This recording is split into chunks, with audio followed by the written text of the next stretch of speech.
TVK அரசின் மதிப்புமிகு மகளிர் திட்டம் 2500 ரூபாய் உதவித்தொகை யாருக்கெல்லாம் கிடைக்கும்? புதிய நிபந்தனைகள்.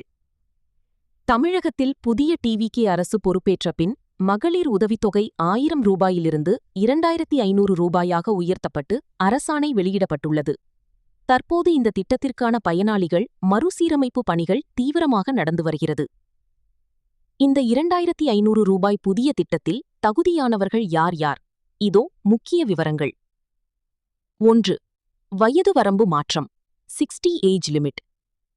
குடும்ப தலைவிகளாக இருக்கும் பெண்களுக்கு 60 வயது வரை மட்டுமே இந்த 2500 ரூபாய் உதவித்தொகை வழங்கப்படும் என தெரிகிறது.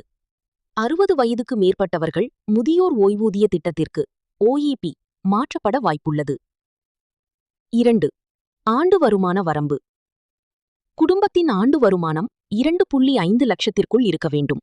சொந்தமாக கார் போன்ற 4 சக்கர வாகனங்கள் இருக்கக்கூடாது. 3. அரசு ஊழியர்களுக்கு கிடையாது. மத்திய மாநில அரசு ஊழியர்கள், வருமான வரி செலுத்துபவர்கள் அல்லது ஏற்கனவே அரசு ஓய்வூதியம், பென்ஷன் பெறுபவர்களின் குடும்பங்களுக்கு இந்த தொகை வழங்கப்பட மாட்டாது. 4. ஆதார் பேங்க் லிங்க் கட்டாயம்.